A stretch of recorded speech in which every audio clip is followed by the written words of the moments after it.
विधानसभा चुनाव में जाने से पहले कांग्रेस को आखिर डर क्यों सताने लगा है?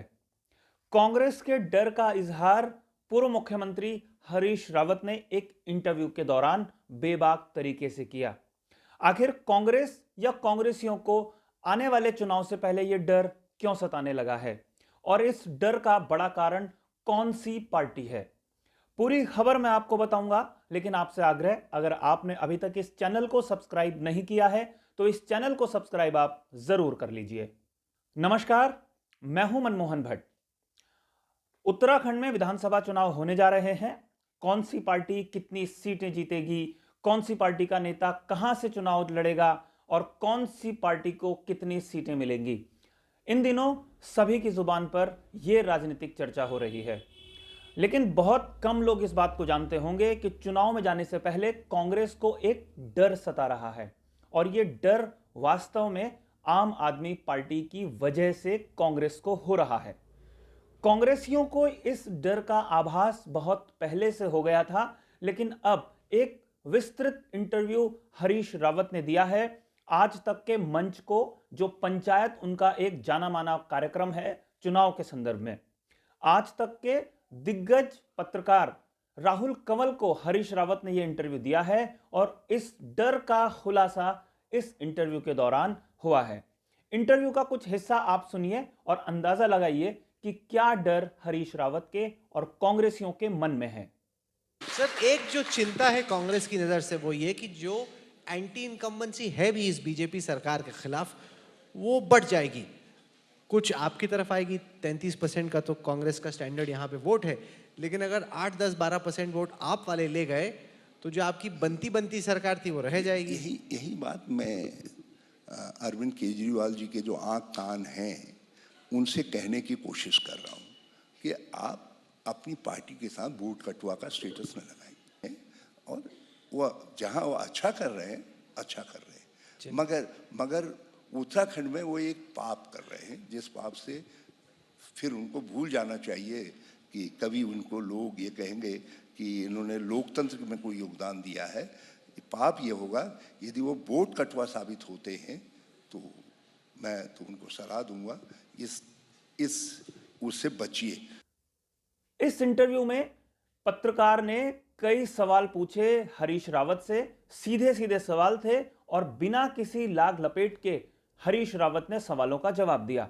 एक सवाल यह भी पूछा गया कि आम आदमी पार्टी हरीश रावत को अपने पाले में खड़ा करना चाहती थी और मुख्यमंत्री पद का उम्मीदवार बनाना चाहती थी, हरीश रावत क्यों नहीं गए? हरीश रावत ने इस सवाल का भी बहुत बेबाकी से उत्तर दिया। लेकिन हम यहां पर इसकी चर्चा नहीं कर रहे हैं कि आम आदमी पार्टी ने हरीश रावत को क्या प्रलोभन दिया। हरीश रावत कांग्रेस के चुनाव संचालन समिति के अध्यक्ष हैं। हरीश रावत कांग्रेस में एक बड़ा नेता माने जाते हैं और हरीश रावत अगले विधानसभा चुनाव में कांग्रेस के प्रमुख नेता हैं। मुख्यमंत्री का अघोषित चेहरा हरीश रावत ही हैं। लेकिन अब हरीश रावत के मन में भी एक छोटा सा डर है और उस डर की बड़ी वजह आम आदमी पार्टी है। वास्तव में जब इस बात की चर्चा होती है कि उत्तराखंड में टक्कर किन दो पार्टियों के बीच में है, तो सीधी सीधी बात सबकी जुबान पर आती है कि बीजेपी और कांग्रेस दो ही ऐसी पार्टियां जिनके बीच में सीधी टक्कर है। लेकिन इस टक्कर के बीच में आम आदमी पार्टी भी घुसी चली आ रही है। इस तरीके की चर्चाएं आने लगती है कि कुछ आम आदमी पार्टी ऐसे वोट काट रही है जो वोट सीधा कांग्रेस को मिल सकते थे।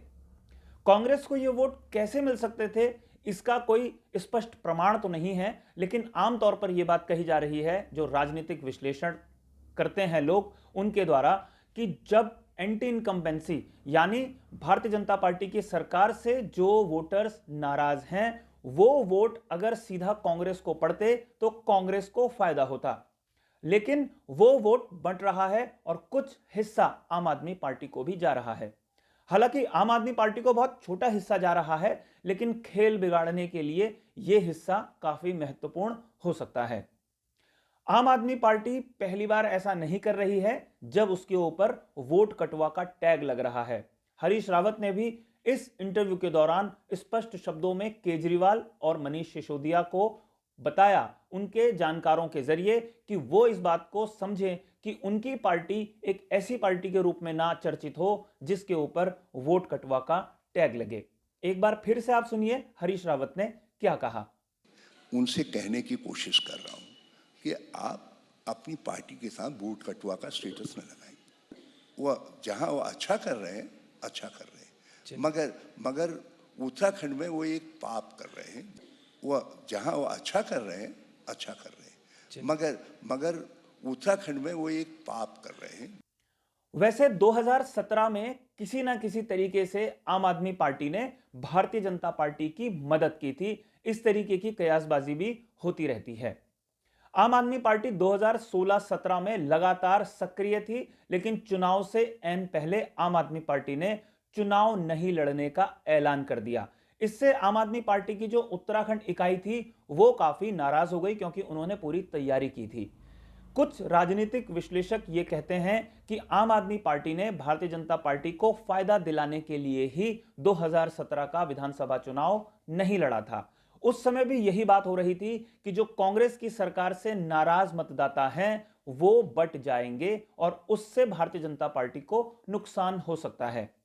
आम आदमी पार्टी को इस बात का खुलासा तो करना ही चाहिए कि आखिर 2017 में उसने चुनाव क्यों नहीं लड़ा था।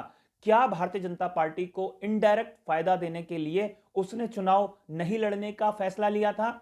और अब जब पूरे जोर शोर से आम आदमी पार्टी उत्तराखंड में सक्रिय है, अपने मुख्यमंत्री पद के उम्मीदवार का उसने ऐलान कर दिया है, मनीष सिसोदिया और अरविंद केजरीवाल लगातार उत्तराखंड के दौरों पर आ रहे हैं, लगातार चुनावी घोषणा कर रहे हैं, अपना एजेंडा जनता के बीच में रख रहे हैं, पूरी तैयारी के साथ चुनाव लड़ रहे हैं, तो यह माना जा रहा है कि आम आदमी पार्टी को जितने भी वोट मिलेंगे उसका नुकसान हो सकता है कि कांग्रेस को हो। कई जगह इस बात की चर्चा हो रही है, लेकिन असली खुलासा तो तभी होगा जिस वक्त मतदान के नतीजे आ रहे होंगे। लेकिन फिलहाल आम आदमी पार्टी से थोड़ा सा डरी हुई कांग्रेस लग रही है और आम आदमी पार्टी के ऊपर यह आरोप लग रहा है कि वो भारतीय जनता पार्टी की बी टीम है। वोट कटुआ का टैग आम आदमी पार्टी के ऊपर कांग्रेसी नेता लगा रहे हैं। आम आदमी पार्टी कितने वोट काट पाएगी ये अभी बताना थोड़ा मुश्किल है, लेकिन जिस तरीके के सर्वे हो रहे हैं और जिस तरीके की चर्चा हो रही है उससे यह तो तय हो रहा है कि आम आदमी पार्टी बीजेपी और कांग्रेस दोनों के ही वोट काटेगी। किसके वोट ज्यादा कटेंगे इसका तभी पता चलेगा जिस वक्त परिणाम आ रहे होंगे, और हमको भी उन परिणामों का इंतजार करना होगा। साथियों, आज की इस रिपोर्ट में फिलहाल इतना ही। अगर आपको ये रिपोर्ट पसंद आई हो तो इसे लाइक कीजिए, इसे शेयर कीजिए, और अगर आपने अभी तक इस चैनल को सब्सक्राइब नहीं किया है तो इस चैनल को भी आप सब्सक्राइब जरूर कर लीजिए। अगली रिपोर्ट में आपसे एक बार फिर मुलाकात होगी, तब तक के लिए नमस्कार।